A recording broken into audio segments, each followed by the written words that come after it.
Good afternoon. My name is Cindy Siegel. I'm the chairman of the Harris County Republican Party. Many of you know me because we were here 8 months ago talking about the same problem, which is how Harris County Election Administrator's Office runs our elections. And unfortunately, we are here back in 8 months with dealing with the same problems, but actually the same problems on what I would say on steroids. We saw 8 months ago the primaries, how badly they were run by Harris County.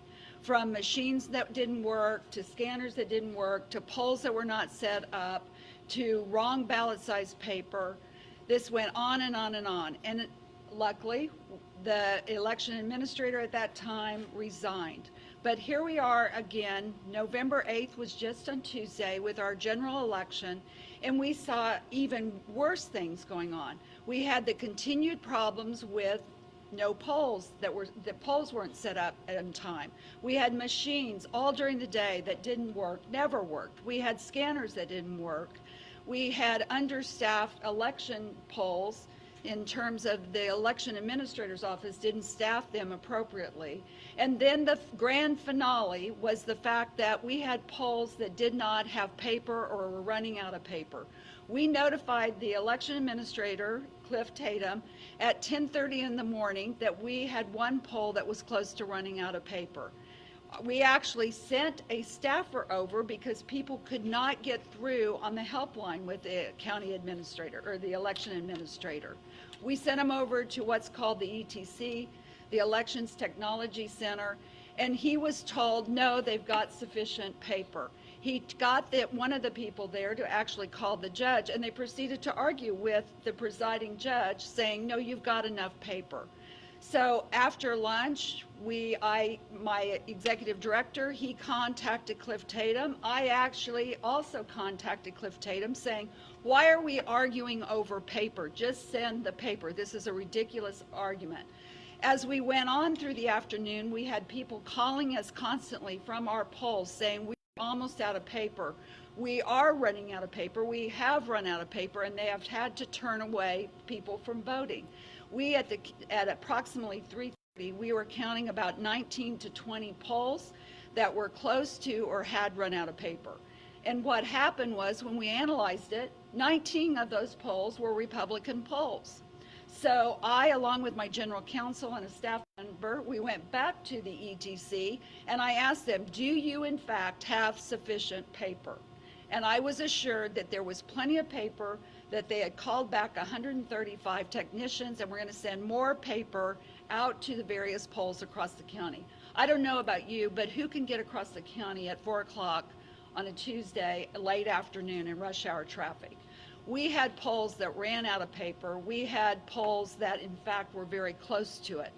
The other thing that was brought up to us are alternate judges that were working Democrat polls. We heard that they had thousands of pieces of paper that could be used for the ballot. Barbara Bush Library had 11,000 pieces of paper that were ballot paper. So when are we as a county, when are we as voters going to say enough's enough? When are we going to keep giving them the get out of jail pass and let them continually to be able to mismanage these elections? I'm representing the Harris County Republican Party, and I can tell you, we're going to fight this. I'm tired of this crap going on in our county. You want to talk about voter suppression? Voter suppression is when you can't go into a poll, it's not open. Voter suppression is when you don't have equipment that works. And voter suppression is when you don't have the paper to record your ballot. So I'm going to turn it over to our legal staff, Andy Taylor, and he will give you an update from the legal standpoint. Thank you, Cindy. My name is Andy Taylor. I'm an election lawyer. I've been doing it for 35 years. Was President Bush's lawyer in the Florida recount. I want to tell you that in my career, I have never seen an election that was botched as badly as this one in 35 years. I would have never guessed the night before this election that the elections administrator would somehow mess this up worse than the previous one, but Clifford Tatum found a way to do that. Think back last Friday. We were all watching nervously and excitedly the Houston Astros in Game 6 of the World Series. Can you imagine if in the middle of the 8th inning, the umpire reported, "I'm sorry, we're out of baseballs. We can't play anymore." And that is exactly what happened on Election Day. They ran out of paper.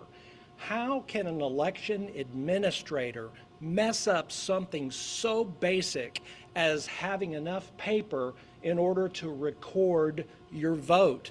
People died on the battlefield to ensure that future generations have a right to vote, and Clifford Tatum found a way in one fell swoop to disenfranchise thousands and thousands of people.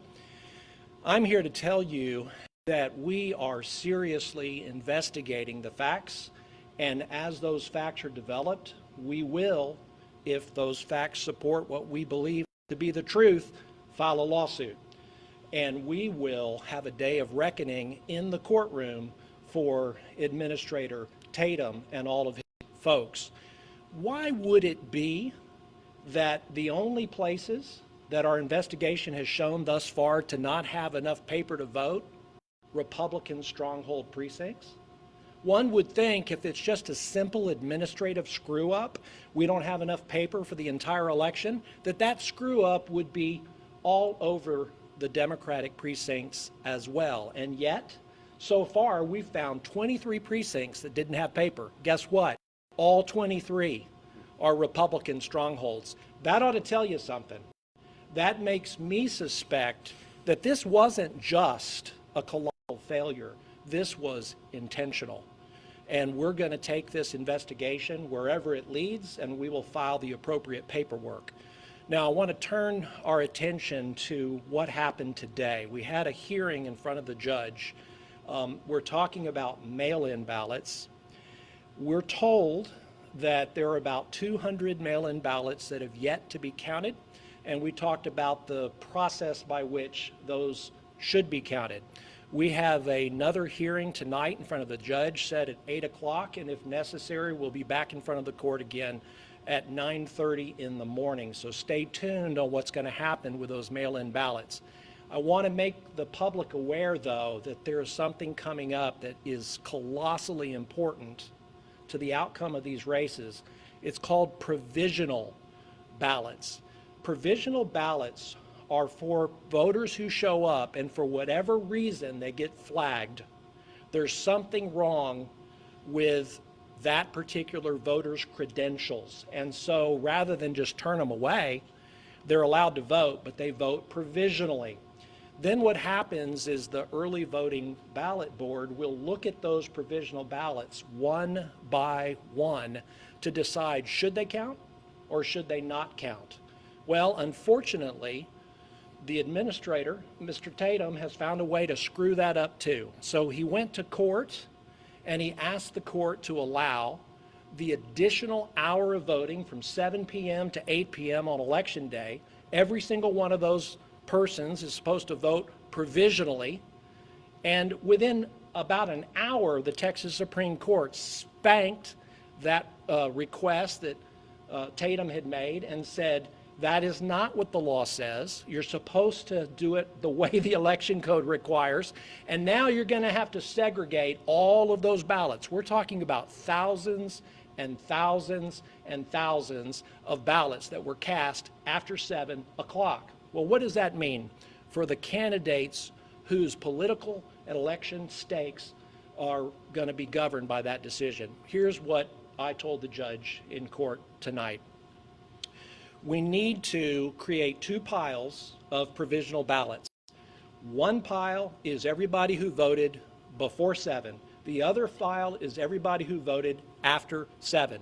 And then once those are looked at, and for those ballots that are going to be counted, they need to be recorded separately on a V drive. They should not be put to the regular count of Election Day and early voting.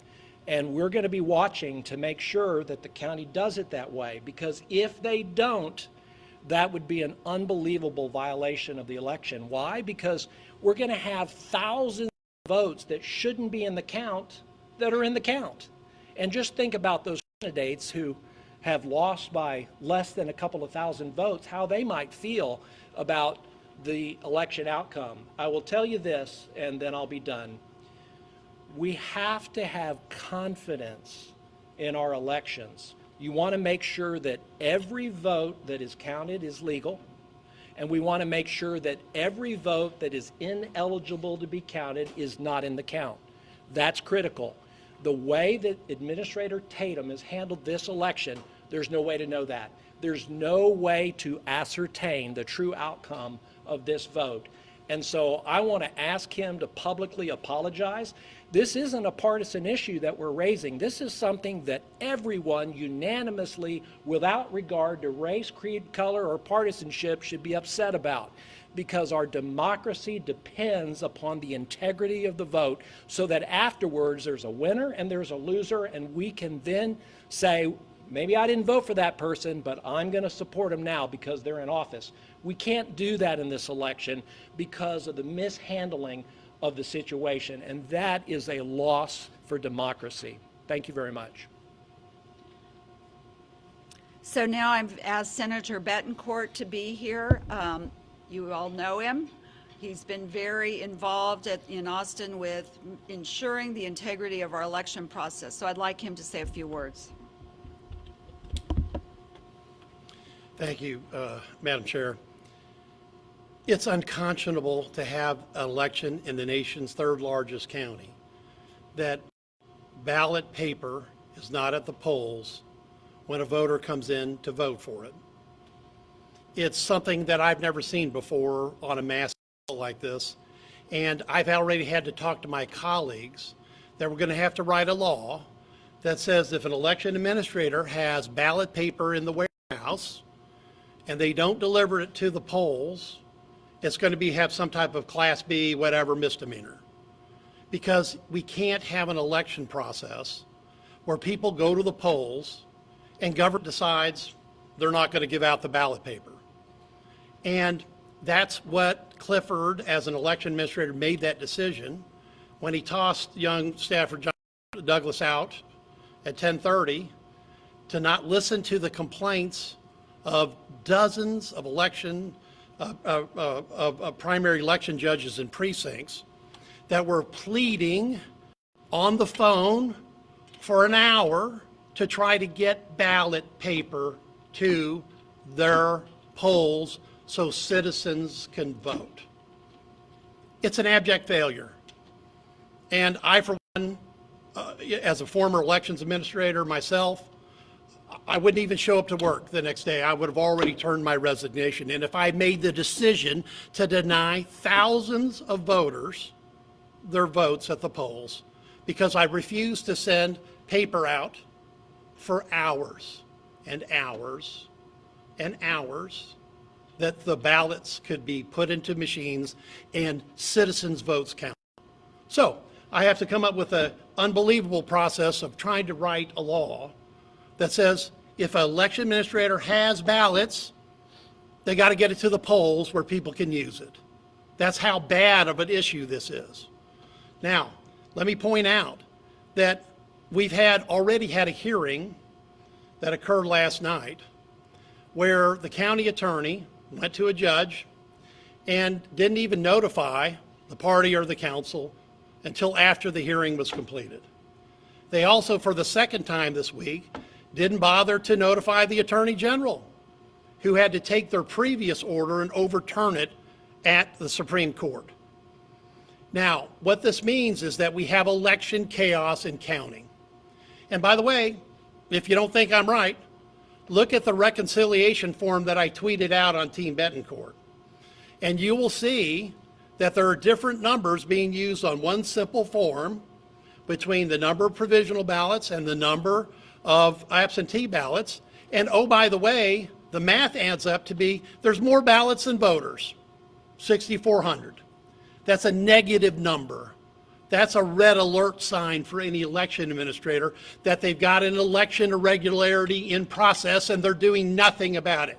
That reconciliation was there because it was part of the voter integrity bill, SB 1, because what gets measured gets fixed. Now, so this is not some partisan fight. This is a fight about truth.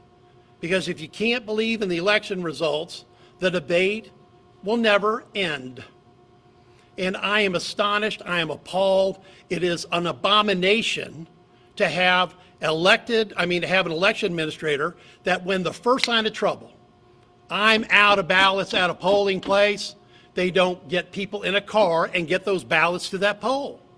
Now, when I was an election administrator, as a voter registrar, we used to handle 50,000 phone calls and answer it in 4 seconds, and that was to the public. And if an election judge called, we answered it on the first ring.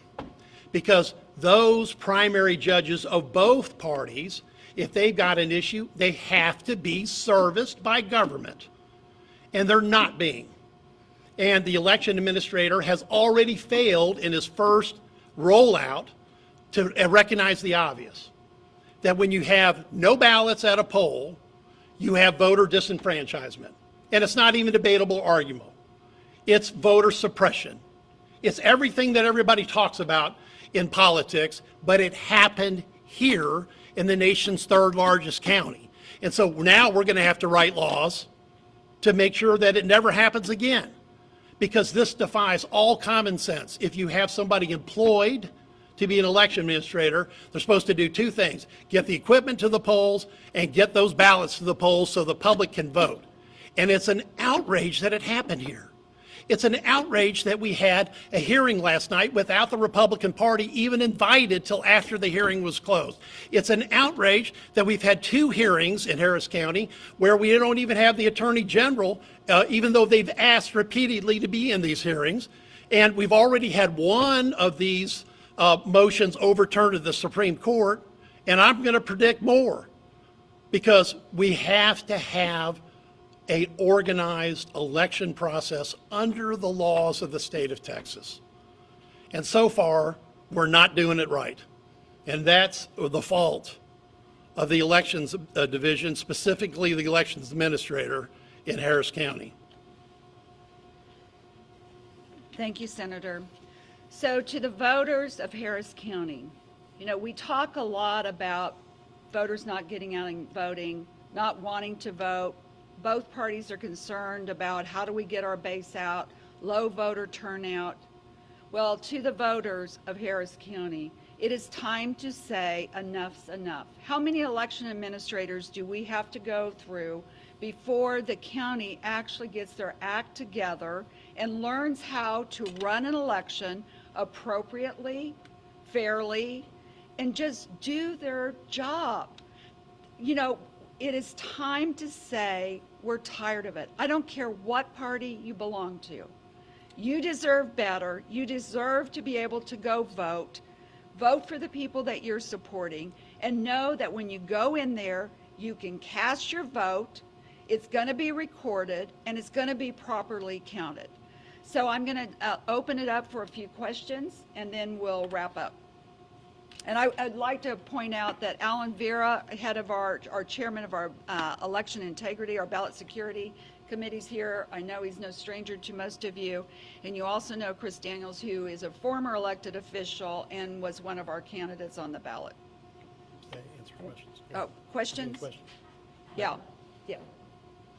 So what's your estimate on how many voters were disenfranchised? We're gathering that data right now, but I will tell you our phones have blown up. They started blowing up actually during the early voting, and we're tracking that. But we know, for example, that we can prove that 2 of those 19, now 23 polls that we have had reported to us, that there was a total of 350 voters that walked away. Well, imagine if we're running out of paper, we had 782 polls. Imagine how many people were turned away. Now, are they going to take the time to try to go find another poll? It's late at night, it's 6:30. They probably are rushing around to try to get home. They're trying to do their civic duty and go out and vote. Something that, as Senator Betancourt mentioned, our legal counsel, Andy Taylor, mentioned, our country is based upon being able to have fair, secure elections. We have had men and women from the beginning of our country fight for that opportunity. So I would estimate at this point, it's hard to estimate because again, we're continuing to get emails, phone calls telling us what went on. But I'll also point out that in terms of trying to reach out to the election administrator's office, we had election judges that called and called and called. We had them put on hold for 45 minutes. They would get disconnected after sitting there 2 or 3 times. We had a Democrat precinct where they actually delivered paper in the afternoon around 2, and 2 big boxes, and they didn't even ask for it. Why does the Republican Party have to ask for it? That should have been a normal process that we could depend upon. Next question. Yeah. You're saying it shouldn't be a partisan issue, saying that Republicans ain't gonna press you on this. But you've also pointed out the fact that these areas, 23 of them were Republican strongholds. So do you think this was intentional at all? Based upon our data, it looks like there is a pattern here, that started, quite frankly, before we even got to early voting. We had situations where we were trying to get historical polls placed, and we were told, some of them were right here in the Spring Branch ISD area, we were told that they were not available. When Senator Betancourt's office, at our bequest, reached out to the Spring Branch ISD superintendent, they were told they were never asked. So I have to question, why does it appear, in this day and age that everyone wants to talk about voter suppression, why does it appear that it's directed in Republican strongholds? One thing real fast. One thing I can actually say, the reconciliation document that was signed by the Democrat-appointed presiding judge has a net negative 6,406. Okay, so that means it has more ballots than voters.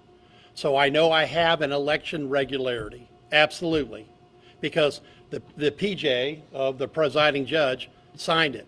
Now apparently he's resigned, and so this issue, as the counselor has said, is going to be investigated until it's run to the ground. But right now, on a reconciliation document, we've got negative 6,460 votes, ballots more than we have voters. Can I say something? Sure. I want to expand on your question because the premise of your question was, how many folks do you think were disenfranchised?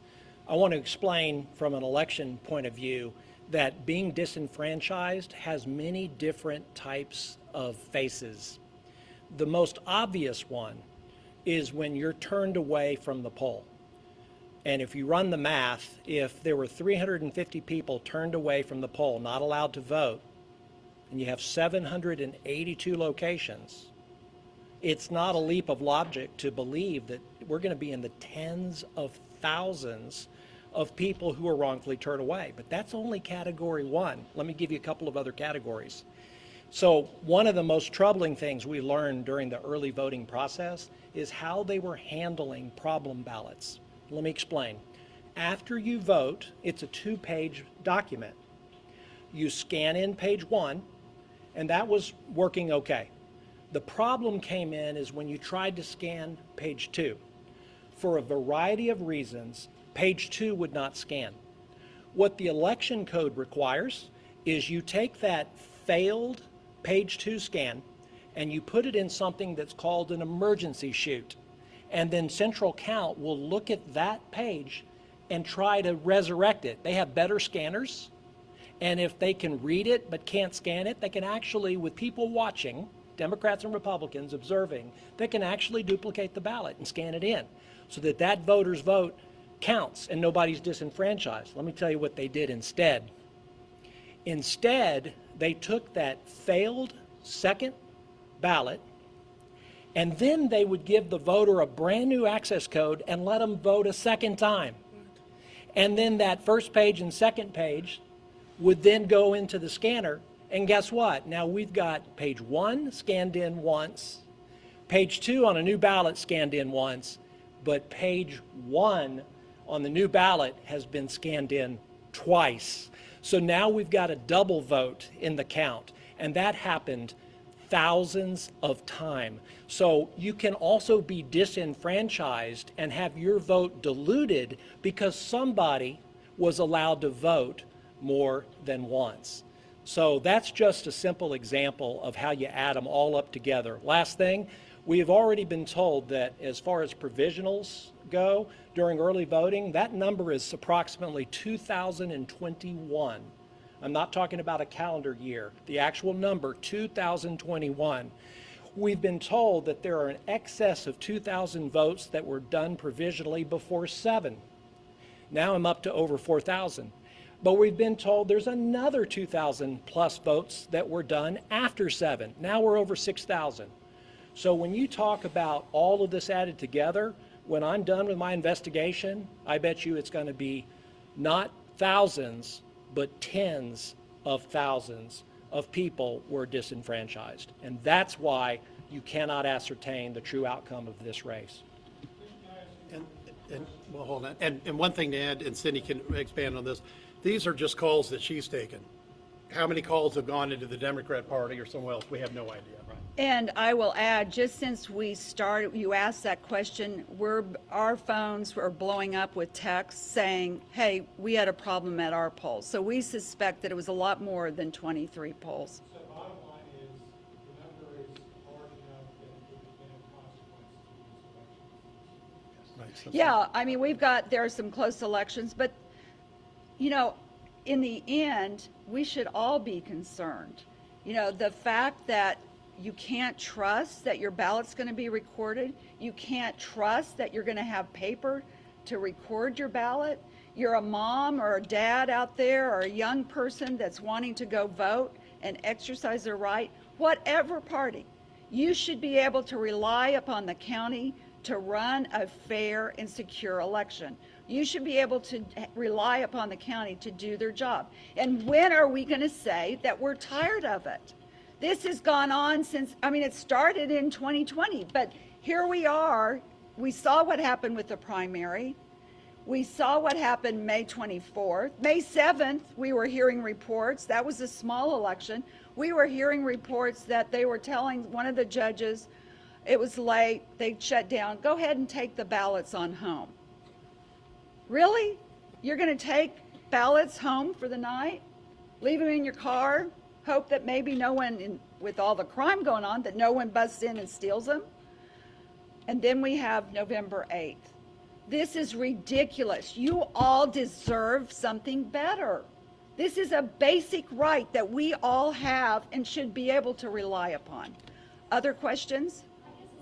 Yeah. What are y'all waiting for? If all of these are important concerns, what are y'all waiting for before filing that lawsuit? Well, at this point, we're waiting for them to actually finish the election process. Yes, do you want to talk about that, election monitors? You're talking Secretary of State and the AG, yes. We've had conversations with them. They're aware that this is a serious issue. And, you know, a lot was made of the fact that the Secretary of State was sending in people, which has been in the law, to be observers since I think the mid-'80s, '90s. And everyone was like, oh, voter suppression.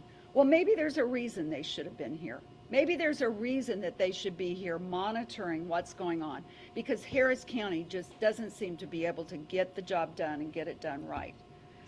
If I could. Yeah. Right. The election monitors reports are being written. Those will be available. I already know that the Secretary of State's office will give those out if people request when they're finished. Yes, fortunately, state of Texas had election monitors here and in other major counties, like they do every election, and whether and any help to watch for election irregularities or best practice issues is always welcome, because really all this is sunshine and transparency. That's all this is. But without it, we have more questions than we have answers. Jen? Don't should be turned away from the polls ever, but given that we do have countywide polling, people don't have to vote at one specific location. Did you hear any reports of anyone getting turned away and then going, okay, I'll go to a different location and cast my ballot there?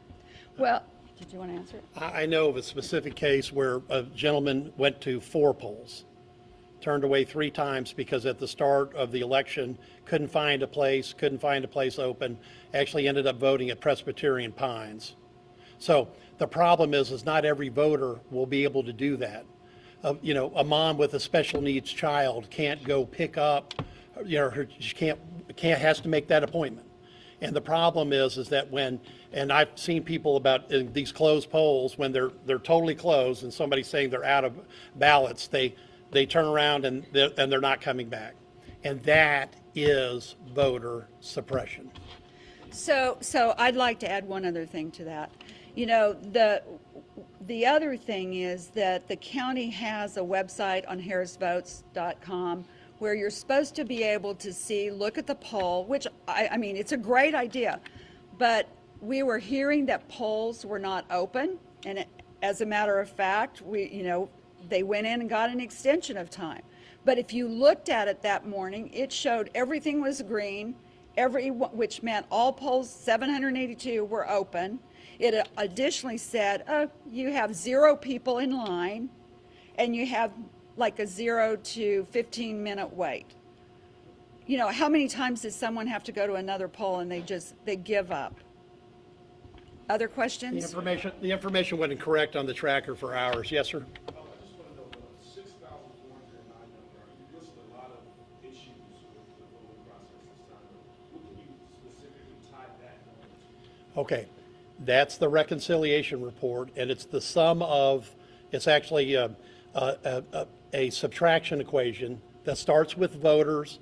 Then it segregates out provisional ballots and mail ballots that are being worked on, and then it subtracts the amount of ballots. And when it's negative, it means there's 6,409 more ballots than voters. Correct. Yeah, I guess I wanted to ask you, what can you attribute that discrepancy to? Why do you think that has happened? Well, see, that's the problem, because the presiding judge signed the report. There's no counter signature from the Republicans. We don't know, okay?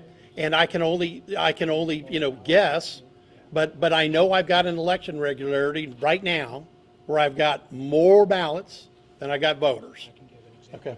Well, and we know that. And I will point out that report was used in the primary, and you remember we found 10,000 missing mail-in ballots. That's why that report is there.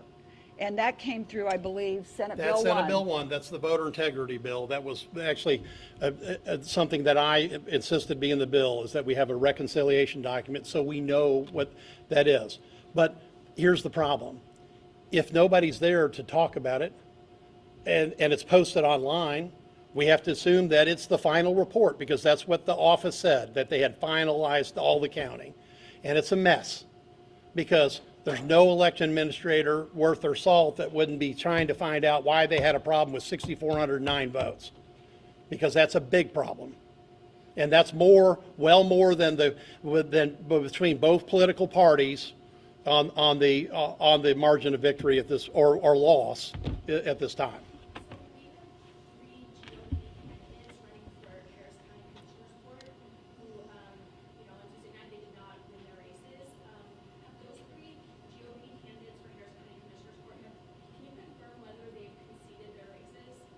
I think you'd have to check with them. I mean, I had heard, again, we've been pretty busy here, and I've heard that some of them, 1 or 2 of them did.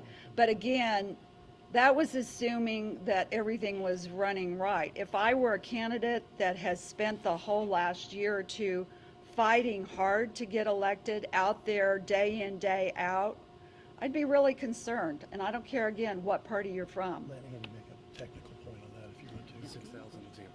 So your question brings up something called an election contest. And I'm going to explain that because it might be helpful to you. So candidates who are defeated by a narrow margin of votes have the statutory right to file a lawsuit and contest the election. There's one of 2 outcomes. Either if they're successful with the evidence, they get seated. So the winning candidate loses and the losing candidate wins. You actually get seated. Or if you can't ascertain the true outcome of the vote, then there's a new election. Now, it's not up and down the ballot. It's only for that specific candidate. When a candidate in the political court of public opinion concedes, that doesn't change legally their entitlement to file a statutory election contest. Sorry, Mr. Taylor, would you be advising any of the three GOP candidates for Commissioner's Court to reconsider? Well, I represent the Harris County Republican Party. I don't represent any candidates up or down. I will just tell you, being an election lawyer, I've never seen an election like this that is more susceptible to reversal and the granting of a new election than this one. And I've been doing this 35 years. Earlier today, we were trying to adjourn the hearing in the Provisional report, but the judge wouldn't allow us, so it's a public hearing involved in that deal. I'm going to let our legal counsel address that. I asked that specific question this afternoon, and the judge said that she's physically located in the courtroom. The courthouse and the courtroom doors of her courtroom are open, and if anybody wants to come in person to appear, they can. That was the answer she gave when I asked why the live stream was turned off. So at 8 o'clock tonight, we should be able to go. I can't answer for the court. So I want to thank you all for coming, and unfortunately, this is probably not going to be the last one. We are going to be fighting this. We're going to be taking every tool in our toolbox to ensure that this doesn't happen again. I know I said it 8 months ago, but I am really ticked off, and you guys should be too. This is ridiculous. It's time to put a stop to it. They need to get it right. This is an embarrassment to Harris County, and it suppresses every person's right to vote. Thank you all. Thanks.